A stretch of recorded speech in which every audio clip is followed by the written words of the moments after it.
জাতীয় ঐক্যমত্য কমিশনের সাথে রাজনৈতিক দলসহ অংশীজনদের সাথে সংলাপ আজ। এর মাধ্যমে সংস্কার ও নির্বাচন ইস্যুতে ঐক্যমত্য পৌঁছাতে চায় সরকার। আজ বিকেল ৩টায় বৈঠক অনুষ্ঠিত হবে বিএনপির সঙ্গে। শিল্প উপদেষ্টা আদিলুর রহমান জানিয়েছেন, এমন পদক্ষেপ নিতে হবে যেন নতুন বাংলাদেশে ফ্যাসিবাদ আর মাথাচাড়া দিয়ে উঠতে না পারে।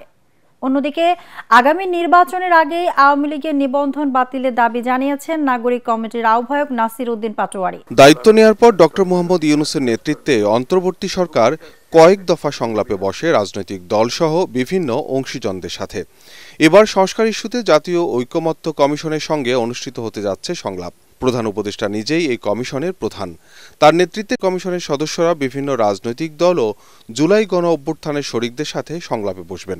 শনিবার বিকেল ৩টা থেকে ৫টা পর্যন্ত ফরেন সার্ভিস একাডেমিতে রাজনৈতিক দলগুলোর সঙ্গে জাতীয় ঐক্যমত্য কমিশনের প্রথম সভা অনুষ্ঠিত হবে। সংস্কারগুলো কি করতে হবে, কিভাবে করতে হবে সেটা কিন্তু আমরা বলিনি, কারণ সেটা আমাদের এই দায়িত্ব দেয়া হয়নি। এই দায়িত্ব রাজনৈতিক দলগুলোর সাথে ইন্টারিম গভর্নমেন্ট আলোচনা করবেন। এই মর্মে একটা কমিশন তৈরি করা হয়েছে অধ্যাপক ইউনূসের নেতৃত্বে। সেই কমিশন আশা করি আলাপ আলোচনা করে পথ তৈরি করবেন কিভাবে হবে। এরই মধ্যে ৬টি সংস্কার কমিশনের পূর্ণাঙ্গ প্রতিবেদন ওয়েবসাইটে প্রকাশ করা হয়েছে। এখন এসব সংস্কার ইস্যুতে রাজনৈতিক ঐক্যমত্য কতটা প্রতিষ্ঠিত হবে সেটাই দেখার বিষয়। আমরা প্রতিবার এই কথাটা শুনতে পাই, শুধু আমরা নয়, প্রত্যেকেই। অতীতে এরকম সংস্কারের চেষ্টা হয়েছে, সংশোধনের কথা হয়েছে, ঐক্যমত্য হয়েছে রাজনৈতিক দলের। ১৯৯০ সালের কথা আপনারা বলেন, কিন্তু বাংলাদেশের রাজনীতির ইতিহাসে কি এই ঘটনা আছে যে ১৪০০ মানুষ প্রাণ দিয়েছেন ২-২.৫ সপ্তাহের মধ্যে?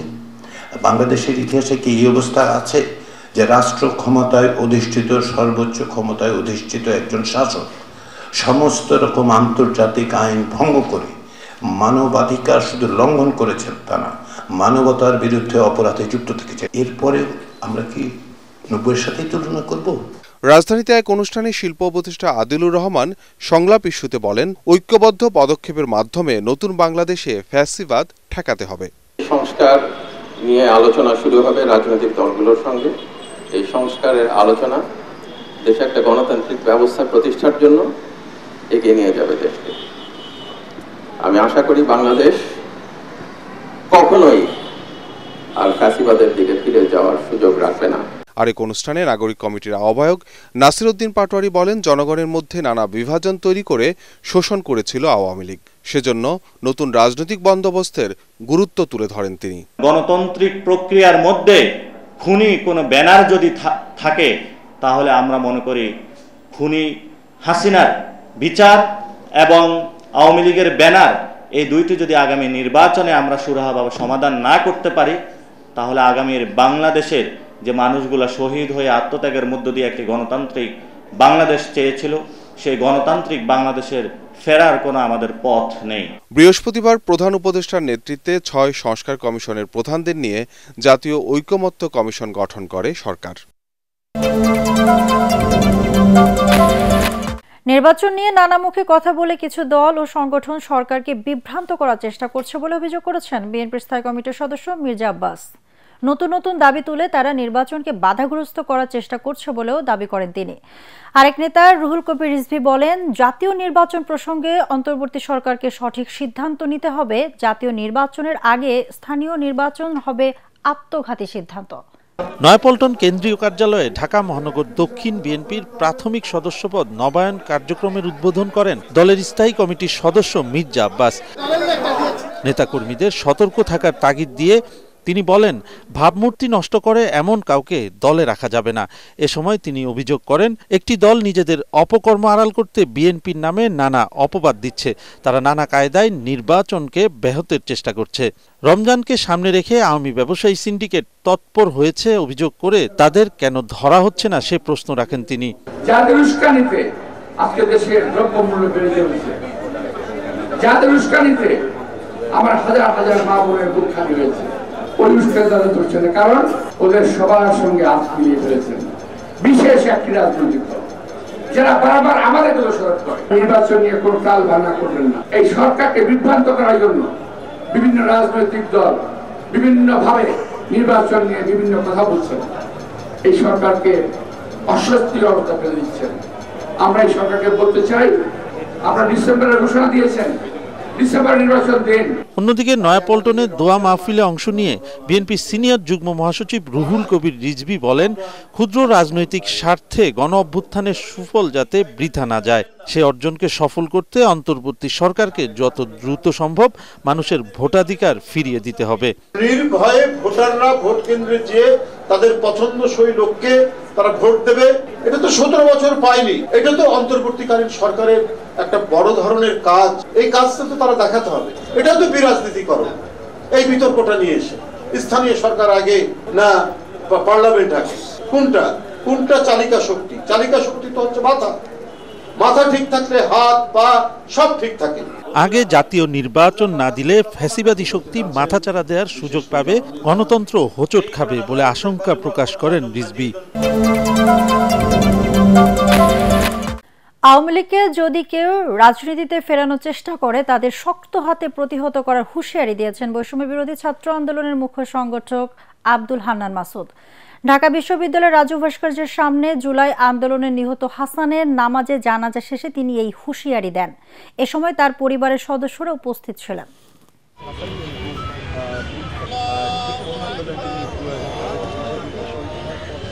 অপশক্তি যদি তাদের রাজনৈতিক হীনস্বার্থে আওয়ামী লীগকে বাংলাদেশের রাজনীতিতে আনার জন্য আবার প্রচেষ্টা চালায়, হয়তো বা এর বিরুদ্ধে প্রতিবাদ করতে গিয়ে আমরা আরো 2000 জন শহীদ হব, কিন্তু আওয়ামী লীগকে বাংলাদেশের রাজনীতি করতে দিবে না।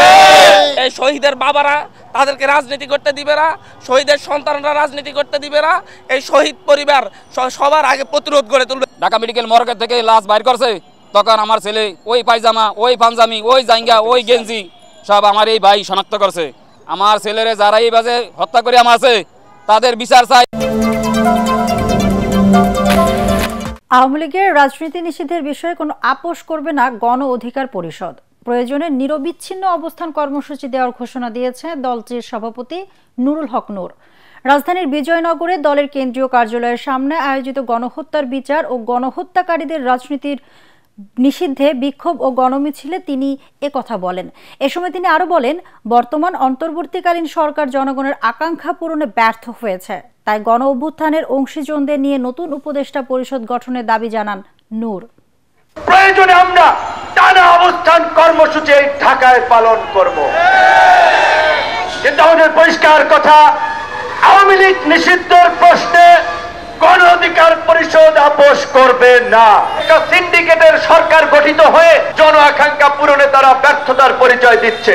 কার্যকর রাষ্ট্র সংস্কারের জন্য গণ অভ্যুত্থানের প্রকৃত অংশীদারদেরকে নিয়ে উপদেষ্টা পরিষদ পুনর্গঠন করা প্রয়োজন। নিত্যপণ্যের মতোই লাগামহীন ওষুধের দাম।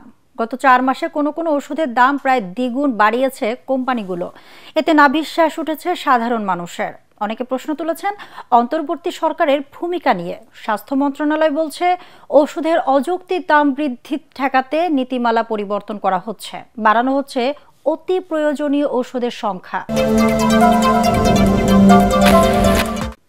একটা ওষুধ 120 টাকা পাতা, এখন 80 টাকা বাড়ে কিভাবে? 10 টাকা 15 টাকা বাড়াতে পারবেন? 10 টাকা 20 টাকা বাড়ে। ওষুধ কিনতে এসে প্রায় এমন বিতণ্ডায় জড়িয়ে পড়ছেন ক্রেতা বিক্রেতারা। আমি তো অবাক হয়ে গেছি ওষুধের দাম শুনে। ঝগড়া হয়, মানে কাস্টমারের সাথে অনেক তর্ক হয়। এসে উনি 200 টাকা দিয়ে কিনছে, এখন এটা 250 টাকা দিয়ে কিনা লাগতেছে 2 দিন বা 1 দিন পরে হুট করে। গত 5 মাসে বেড়েছে অনেক ওষুধের দাম। বাজারে দেখা যায় টোরাক্স ওষুধের এক পাতার দাম 120 টাকা থেকে বাড়িয়ে 200 টাকা করা হয়েছে। নিউরোবি 270 থেকে 300 টাকা, ফেক্সো 10 mg 100 থেকে 120 টাকা, বেক্সট্রাম গোল্ড 285 থেকে 360 টাকা, ফসিক্যাল ডিএক্স 150 থেকে 170 টাকা, এলিমেট প্লাস লোশন 150 থেকে 200 টাকা। এভাবে বেশি প্রয়োজনীয় ওষুধগুলোর দাম বাড়ানোয় বিপাকে পড়েছেন সাধারণ মানুষ। আমাদের যে স্যালারি বেতন এটা তো হচ্ছে না, অনেক টাকার ওষুধ লাগছে, বুঝছেন? হবে, কারণ রোগ তো ভালো হতে হবে। হাই হাই করতে পারবো যে বাড়লো রে, মনে কষ্ট পাবো, তাছাড়া আমরা কি কোনো প্রতিবাদ করতে পারবো? বিগত সময়ও এভাবে চলছে। আসলে ওষুধ প্রশাসন যে নিয়ন্ত্রণ যে সংস্থা আছে, আসলে তাদের ভূমিকাটা কতটুকু এখানে কার্যকর জানি না। বিক্রেতারা বলছেন, আগের মতোই বাজারে সংকট সৃষ্টি করে ওষুধের দাম বাড়াচ্ছে অনেক কোম্পানি। কিছুদিন অফ রাখে, স্টক অফ রাখে, তারপর আবার দাম বাড়ায় ফেলে। ওষুধের দাম কখনোই কমে না, এটা বাড়ে কিন্তু কমে না, আজ পর্যন্ত কমে না। অ্যান্টিবায়োটিক এভারেজে সব কোম্পানির দাম বেড়েছে। দেশে চিকিৎসা ব্যয়ের শতকরা 65 টাকা খরচ হয় ওষুধ কিনতে, বাকিগুলো অন্যান্য খাতে। চিকিৎসকরা বলছেন ওষুধের দাম বৃদ্ধির কারণে অনেক সময় রোগীরা কোর্স সম্পন্ন করেন না, ফলে রোগ নিরাময় হয় না। যখন ওষুধের দাম বেড়ে যায়, অনেক রোগী যারা স্বল্প আয়ের অথবা সীমিত আয়ের ওষুধ কিছুদিন খাওয়ার পর ছেড়ে দেন।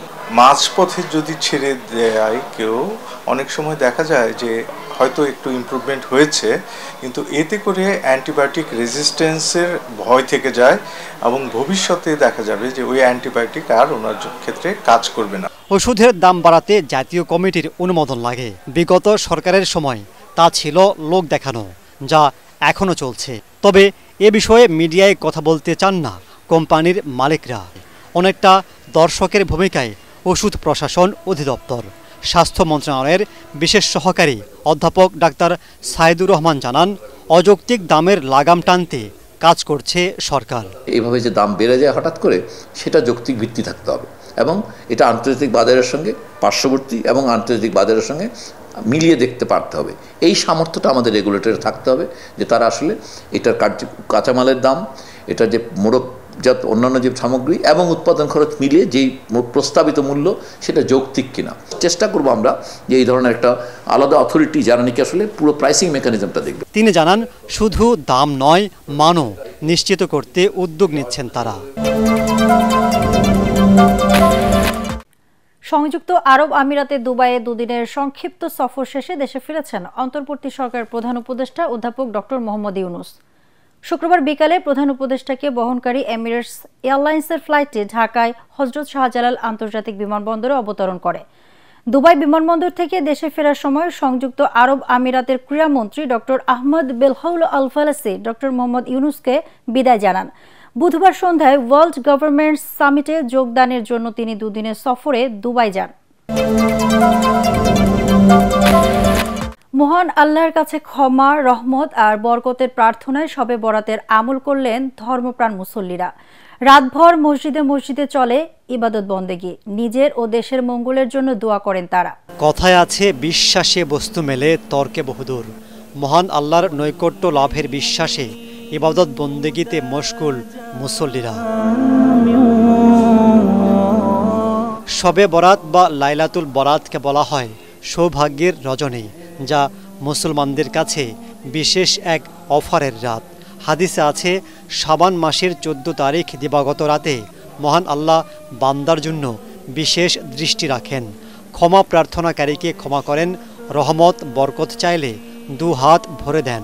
তবে মুনাফিক ও মুশরিকদের জন্য অনুকম্পা করেন না সৃষ্টিকর্তা। আল্লাহর রাস্তায় আসতেছি, যেমন আমরাও ছবি তুলতেছি, অনেকে এমনও ছবির মাধ্যমে অনেকে উৎসাহিত পাবে যে ওই বন্ধুর কাছে আমরাও যাই। এবারে বন্দি করে আল্লাহ তাআলার কাছে ক্ষমা প্রার্থনা করা, গুনাহ মাফ চাওয়া। অনেক ক্লাম্পর দোয়া হয়েছে, আমাদের লেগে দোয়া করছে, আমরাও সবাই তাদের জন্য দোয়া করছি। ইনশাআল্লাহ অনেক খুশি হয়েছি ইনশাআল্লাহ। রাতভর মসজিদে মসজিদে নফল ইবাদত করেন মুসল্লিরা।